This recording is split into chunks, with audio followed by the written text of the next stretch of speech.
Hello and welcome to Money Math 5. My name's Jeff, I'm glad you're here. Let's just jump right in. Whether you're borrowing or saving, payment plans boil down to 5 numbers: payment amount, rate, number of periods, present value, and future value. In this short video, I'll show you how Excel can solve for any of these. And stick around till the end, because I'll show you how one of these functions can help you figure out how to become a millionaire. Let's get to the first function, the payment function. In this first warm-up exercise, we're just gonna get our bearings. Let's say I wanna calculate the monthly payment of a loan. We type in the loan amount, we type in the annual interest rate, and we type in the term in years. Now we wanna calculate our monthly payment. So we go with equals PMT. Now you'll notice that there are 3 required arguments. There are also 2 optional arguments. We're going to talk about those in the next exercise. As you can see, the arguments are rate, NPER, which is number of periods, and PV, which is present value. Now before we enter these arguments, let's just observe something. There are really 4 values at play here. There's the monthly payment, there's the annual rate, there's the number of periods, and there's the present value, which is the loan amount. 3 out of those 4 values have a time component. In other words, the payment period is monthly, the rate is annual, and the number of periods in this case is years. The absolute most important thing to keep in mind when you're using the payment function is that those 3 have to have the same time period. In other words, you can use monthly, but all 3 of those need to be monthly. You could also do annual or quarterly, but again, all of them have to have the same time period, annual or quarterly. If you mix and match the time periods, you're going to get bogus and unexpected results. So if I'm calculating a monthly payment, the rate has to be expressed as a monthly rate, and the number of periods have to be expressed as months. So that is the key to working with the payment function. So we want a monthly payment, so that drives the other 2 time periods. They have to be monthly. So our rate here is an annual interest rate. We can easily convert it into a monthly rate simply by dividing it by 12, comma, the number of periods. All right, this cell value is expressed in years. I need it to be months. So no problem, I can point it to this and simply multiply that by 12. And then a comma, and then the present value is $20,000. It's the loan amount. Now the other thing to realize about this financial function is it's using a cash flow basis. In other words, the $20,000 is a positive inflow to me. That means the monthly payment by default will be expressed as a negative outflow to me. Let's close the function and enter. Now it's easy to flip the sign if in our Excel we want this to be displayed as a positive number. One option is I could just throw a subtraction operator in front of the payment function. That would be fine. Another option is I could just wrap the absolute value function around the payment function. That would be fine too, and I'm sure there's many other ways to accomplish that. So the main point of exercise 1 was to talk about 2 things. The time periods have to be the same, and these financial functions operate on a cash flow basis: positive inflow, negative outflow. Let's go to the next exercise, exercise 2. In this exercise, we're going to talk about the future value argument. Let's say I borrow $20,000 for 5 years, but at the end, I still owe $5,000. That might be called a balloon payment. And what these do is they basically lower the monthly payment. Another way we might be able to use this is if the future value is equal to the loan amount, that means we're basically doing an interest-only loan. So if you have these type of scenarios, they're really easy just by using the future value argument. Equals PMT. We want the monthly payment, so that drives the time period for the other arguments. So the rate here is entered as an annual interest rate. No problem, we just divide it by 12 to get it to a monthly rate. Comma, number of periods, that also has to be monthly, so it's going to be this term, which is typed in as years, times 12. Comma, the present value is the loan amount, that's this. Comma, future value is this cell. Now while we're here, let's talk about the type argument, which is also optional. This just determines when I pay the payments. In other words, by default, it's assuming that I pay at the end of the period. In other words, interest accrues for that month, or I can select that I make the payment at the beginning of each period. So depending on what you're working on, check them out. Here, we'll just go with the default and enter. And once again, for this basic loan, we get $377.42. And let's go ahead and flip the sign with a subtraction operator and enter. Now let's enter the future value. Let's say that I have a $5,000 balloon payment. We expect this to lower our monthly payment. So right now the monthly payment is $377.42. Let's enter 5,000 and enter. And what? Now the monthly payment goes up to $450.95. What's going on? Here's the deal. We talked about this. This is operating on a cash flow, inflow, outflow kind of a basis. So all we need to do is flip the sign here and hit enter. And now this future value amount is working as expected. As we can see, it lowers the monthly payment, which is what we expect. So those first two exercises were about loans. Can we use this for savings? I don't know. Let's find out in the next exercise. By the way, as you know, Excel's a big place and I'd love to help you learn more about it. I'll help you automate your manual recurring Excel tasks. I'd love to have you check out my training programs. Use the link in the description to learn more. Exercise 3. Here we're going to do like a reverse payment. In other words, instead of getting this money up front and having to pay it back, we're going to say we have a savings goal. How much should our monthly payment be to meet that goal? So our goal is to have $20,000. We earn an estimated rate of 4%. You can adjust this accordingly. And for 3 years. So how much do we have to save each month? I don't know. Let's ask Excel. Equals PMT. Okay, we're asking for the monthly savings amount, so the rate also needs to be expressed as a monthly rate. This divided by 12. Comma, the number of periods is this many years times 12, comma, the present value is what? Well, we're starting with 0, so it's 0, comma, the future value is what? It's this. Close function and enter. And we get 523.81. So the 20,000 is the goal. It would be a positive inflow. So the monthly savings amount is an outflow. 523.81, even though it's really going to our own account, so technically it's going to ourselves, but you get the idea. So what if we wanted to save $1 million in 30 years? Let's go with 30 years. Let's say we can get an average of 10% return in some mutual funds or some index funds, and we want to have the goal of $1 million. And this is saying we can accomplish that with a monthly savings amount of $442.38. So this is how we can use the payment function. The first two exercises were about loans, and the final exercise was about savings goals and how you can use it to calculate how to become a millionaire. And now that we've solved for the payment amount, let's solve for the number of periods. So let's get warmed up in the first exercise, exercise 1. There's two main things to be aware of when you're working with this function and other Excel financial functions. First, the periods need to line up, and second, this function operates on a cash flow basis, meaning inflows and outflows, positive and negative numbers. So let's say we borrowed $10,000. We have an annual interest rate of 5%. We have a monthly payment of $500. So what is the number of periods? Now there's 4 values here. 3 of them have time periods. In other words, the rate has a time component. It's an annual interest rate. The payment has a time component. It's a monthly payment. And the number of periods has a time component. We're going to calculate the number of months. So they all have to line up when we're writing this formula. And if one of them doesn't line up, like an annual interest rate, we need to line it up within our function. So let's write the formula. Equals NPER, that's number of periods. The first argument is the rate. Now, we are trying to calculate how many periods, how many monthly periods. So that means everything else that's time related needs to be expressed monthly. So the first argument is rate. This is an annual rate. So we need to express it as a monthly rate. So we can just divide it by 12, comma. The payment here is monthly, so that's perfect. Comma, the present value, that's the loan amount. It's this value here. And there's a couple of additional arguments, we'll talk about those later. For now, let's close this function and enter.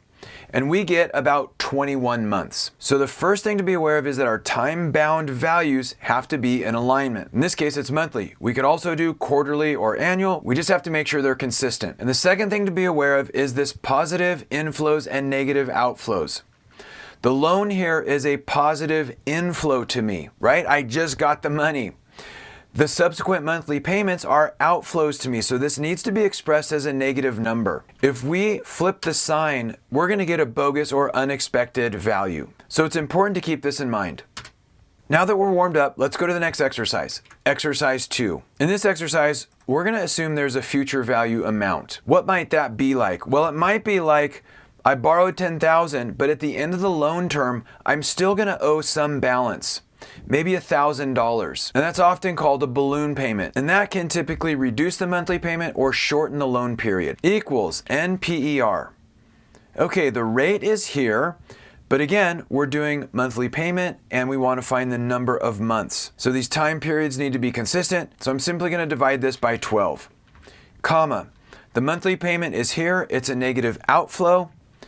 Comma. The present value, that's the loan amount. That's how much I got today. That's 10,000. Comma. And then the future value. In this case, let's start with 0. That means I'm going to pay off the loan in full. Close function and enter. And once again, we get 21 months. But let's say at the end of the loan, I still owe $1,000. It's a little balloon payment. We would expect the number of periods to decrease. So if we say that there's a future value of 1,000, the number of periods actually increases. And that doesn't make sense. And why not? Well, it's the sign of our future value. So we flip the sign to negative and hit enter. And now we can see that the number of periods drops to about 19 months. So far, so good? Awesome. Now let's get out of debt and let's use this function to hit a savings goal. In addition to these short videos, I also offer formal training. It's built for users at all skill levels. Learn more by using the link in the description. You'll be getting your work done faster than ever. Exercise 3. All right, let's see how long it's going to take us to save $1 million if we can make a $500 a month monthly payment. Equals NPER. Okay, the rate is 10%. We're once again going to divide that by 12. Comma. The monthly payment is this, comma. The present value is how much I'm starting with. I'm starting with 0, so we'll use this, comma, and the future value is the savings goal of this, close function, and enter. So it's going to take us about 346 months. And remember, that's assuming everything is monthly, including the interest compounding period. In other words, this is assuming interest compounds monthly. If we wanted to assume interest compounds annually, we could easily change this to years. So here's NPER in years equals NPER. The rate is just our annual interest rate, comma. The payment is going to be this times 12. The present value is how much I'm starting with. And the future value is my savings goal. Close function and enter. So that's about 30 years. So again, just remember that these time periods need to be consistent. And now that our formula is set up, you can easily change any of these values you'd like. If you have a bigger savings goal, a different interest rate, a different payment amount, or if you're starting with a different amount. Just remember the sign matters. Let's say we start with $100,000 and hit enter. We're going to get some error. We just need to flip the sign and hit enter. And now if we start with 100,000, it's only going to take us about 20 years. And that's how we can calculate the number of periods in Excel. And now that we've solved for the number of periods, let's solve for the interest rate. Let's get started with the first exercise, exercise 1. In this warm-up exercise, we're going to compute the rate for this loan. Now there's two important factors when using Excel's financial functions: time period consistency and cash flows. Let's start with time period consistency. You'll notice there's 4 numbers here. There's the loan amount, there's the term, there's the payment, and there's the rate. 3 of those 4 have time components. In other words, the term is years, the payment is monthly, and the rate is annual. So it doesn't matter what time period you decide on, the key is that they're all consistent. And they don't have to be consistently entered into these cells, they just have to be consistent within our formula. So let's say we wanted to compute an annual interest rate. So the first thing we have to figure out is, when is interest compounded? Monthly? Annually? If we want to assume interest is compounded monthly, we need to calculate a monthly rate and then multiply by 12. If we assume the interest is compounded annually, then we need to calculate the annual rate. So in this case, we'll assume that interest is compounded monthly. Equals rate. The first argument is the number of periods. And in order to make this consistent, this also needs to be expressed monthly. So it's going to be the number of years times 12, comma, the payment. Once again, this needs to be monthly, and that's the value in this cell, so we just select that, comma, the present value is the loan amount, that's this, close function. Now this is going to return the monthly rate. Since we want to see that as an annual rate, we need to multiply by 12, enter. And now we get an error. And that brings us to the second important factor. Cash flows. These finance functions operate on cash flows, positive inflows and negative outflows. So this loan is a positive inflow to me.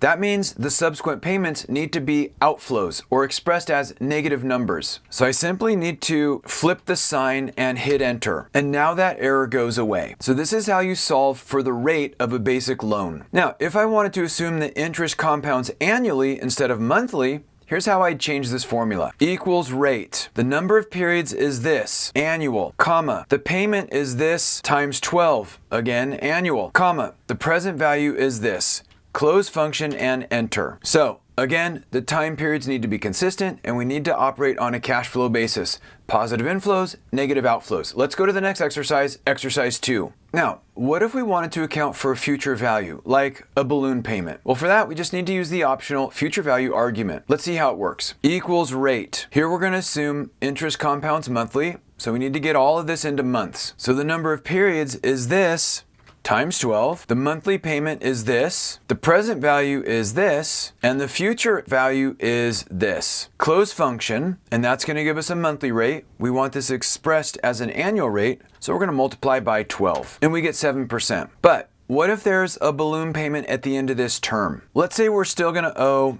$5,000. So we enter 5,000, hit enter, and we get like a negative interest rate. So like what's going on? Well, we just need to remember that these operate on a cash flow basis. So what we want to do is also flip the sign of our future value amount and hit enter. And that's how we can solve for the interest rate of this loan with the given terms. Now let's go to something more exciting, investment goals. If you use Excel frequently, I'd love to help you improve your skills. I'll help you learn Excel so you can get your work done faster. I'd love to have you check out my training programs. Use the link in the description to learn more. Exercise 3. Here, we're going to calculate the interest rate needed to achieve our investment goal. So we set up some input cells. How much am I starting with? What can I invest monthly?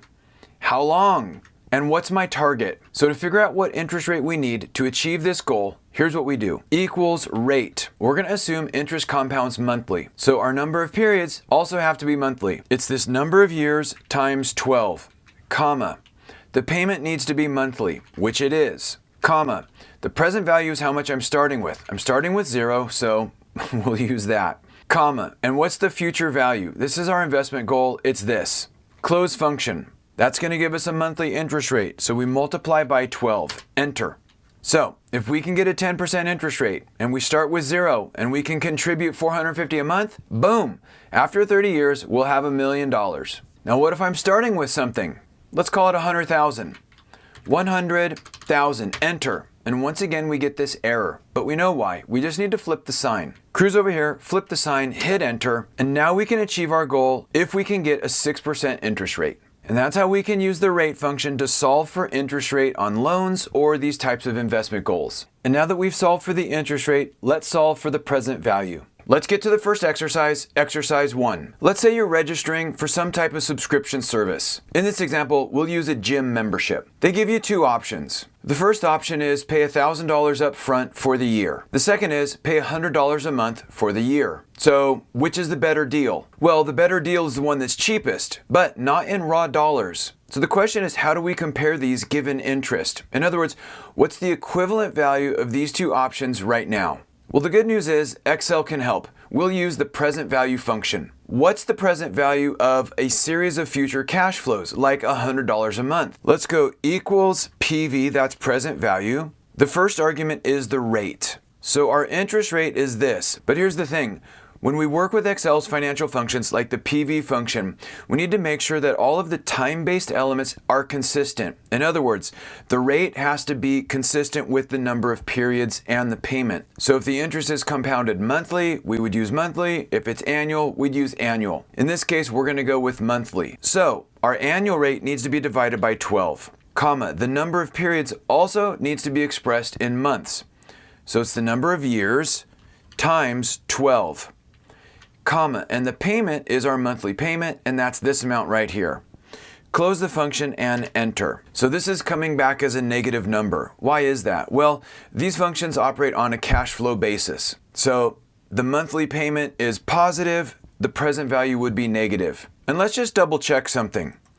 If I were to assume 0 interest, then our present value would be 1,200, which is 100 times 12. And that's just kind of a reality check. That makes sense. So let's put this back up to 5%, and you can modify the interest rate as desired. But what this allows us to do is to compare two options and find out which one is cheaper in today's dollars, $1,000 or $1,168. So what this is saying is everything else being equal, the $1,000 up front is cheaper. Of course, this doesn't consider other factors like inflation, economic conditions, do you have the cash, would you rather invest this cash somewhere else, and all the other factors. But what this allows us to do is to calculate the present value to compare these two options. Let's go to the next exercise, exercise 2. Now we're going to take a look at the future value optional argument. The future value argument just lets us set up like a buyout option. For example, if you're doing a car lease. Let's say, for example, there's a monthly payment of $100 at 5% interest for 1 year with a $200 buyout at the end. Our question is, what's the equivalent value of that in today's dollars? In other words, what's the present value? Once again, we'll use Excel's present value function, equals PV. The rate is this divided by 12. The number of periods is the number of years times 12. The monthly payment is this, comma, and the future value is this. Close function and enter. So this is saying, given interest, the value of that future series of cash flows is 1358.39. Let's go to the next exercise. In addition to these short videos, I also offer formal training. It's built for users at all skill levels. Learn more by using the link in the description. You'll be getting your work done faster than ever. Exercise 3. Here, the scenario is, let's say I'm retired and I own my home free and clear. I'm interested in doing a reverse mortgage. If you're not familiar with that, all it means is the banks pay you a fixed monthly amount at a given interest rate for some period of time, and at the end, when I sell the house or if I unfortunately pass away, they will take the accumulated loan balance out of the proceeds of the home sale. So one bank says they'll give me $1,000 a month at a 5% rate for a period of 10 years. Another bank says they're willing to pay me $1,100 at 6% for 10 years. So the question is, how can we compare these? What's today's value of each of these future series of cash flows? This is exactly when the present value function can help. Again, this doesn't consider other factors like inflation, opportunity cost, investment, macroeconomic situations. This is just a simple way to compare these, all other things being equal. So equals PV. The rate is our annual rate divided by 12. The number of periods is this times 12. And the monthly payment is this. Close function and enter. And then I'm just going to Control-C copy and paste this formula to the right. So what this is telling us is this. The present value of Bank A's offer is worth $94,000 in today's dollars. The present value of Bank B's offer in today's dollars is $99,000. So this is telling me Bank B's offers has a higher present value. It's worth more in today's dollars. And now that we've solved for the present value, let's solve for the future value. Exercise 1. So the question is, if I invest $100 a month and earn a 5% annual interest rate for 1 year, how much is that worth at the end of this period? To get that answer, we can use the future value function. It looks like this, equals FV. Now you'll notice there are 3 required arguments, rate, NPER, which is number of periods, and payment. Now the trick to working with this function is to ensure that all of these arguments reflect the same time period. For this exercise, we're going to do monthly. So we need to make sure that all 3 of these arguments are monthly. Let's start with the interest rate. It's this, but this is an annual interest rate, so we can convert it to monthly by dividing by 12. Comma, NPER, number of periods. How many months? Well, it's the number of years times 12, comma, and the payment, this also has to be a monthly payment, which it is, so we just click this. Close function and enter. And this future value amount of $1,227 is expressed as a negative number. And that's just because if we put in $100 a month, we're going to get out $1,227. In other words, it operates on a cash flow basis. Cash in, cash out. We could always flip the sign if we wanted to. Now, just to kind of double check that this is reasonable, let's change this interest rate to 0. And sure enough, this is about what we would expect. If we invested $100 a month for 12 months, at the end, we should have about $1,200. And if we can earn a rate of return on this, like 5%, we would expect it to be more, and this is more. So this looks like it's reasonable. And now that we've set up this calculator, feel free to play with these input values. Let's go to the next exercise, exercise 2. In this exercise, we're going to talk about one of the optional arguments, which is the present value argument. This lets us set up a starting balance. For now, we'll assume we start with 0 equals FV, future value. Okay, once again, we're doing everything in months. So it's going to be the annual interest rate divided by 12. It's going to be the number of years times 12, and it's going to be the monthly payment. And then comma, and then we have this optional present value argument. This means how much are we starting with today? For now, we'll assume it's 0. Let's close function and enter. All right, we get the same value that we got before. Perfect. But let's say we start with $1,000. Now this 1,000 is actually earning interest during the entire period. So our future value is now $22.79. And let's change this rate to 0 just for a moment, just to kind of double check our math. If we added $100 a month for 12 months, we'd expect there to be about $1,200, and we started with 1,000. So this future value amount of $2,200 seems very reasonable. Now we can play with the interest rate. We'll change that back to 5. And now that this formula is complete, you can change all of these input values as desired. So what would it take to get to $1 million? Let's go to the next exercise. In addition to these short videos, I also offer formal training. It's built for users at all skill levels. Learn more by using the link in the description. You'll be getting your work done faster than ever. Exercise 3. Since this is going to be over a longer time horizon, I added a starting age cell. So let's calculate the future value. Equals FV. Okay, the rate is our annual rate divided by 12. The number of periods is the number of years times 12. The payment argument is the monthly investment amount, which is this. Comma, the present value is how much we're starting with, which is this. Close function and enter. Now let's calculate the age we'd be at the end of this. It's going to be equal to our starting age plus the number of years. Enter. So what this is saying is if we start at 20 years old and we put in $300 a month, and we could assume an annual interest rate of 8%. And by the way, I think this 8% assumption is less than the average S&P over the last 40 years. But in any event, you can play with that assumption as desired. And if we invested this for 40 years and started with nothing, we'd have $1 million at age 60. And for any 20-year-olds watching this video, this should be very inspirational. This is totally doable. And you want to know what's wild? Let's change this interest rate to 0. So what this is telling us is that we've invested $144,000. But due to the time value money and the magic of compounding interest, that turns into over $1 million. Now let's change some assumptions. What if I don't have 40 years? Fine, let's change this. Let's go with 30 years. What if I have some starting balance? Maybe I have $10,000. And maybe I want to bring this annual interest rate closer in line to what the average S&P is. Maybe we'll use something like 10%. So if we start at 20 and we do this for 30 years, we'll be 50 and we'll have $876,000. If we wanted to get it to the million, let's play with this monthly investment amount. What if we did 325 instead? Getting closer. What if we did 350 instead?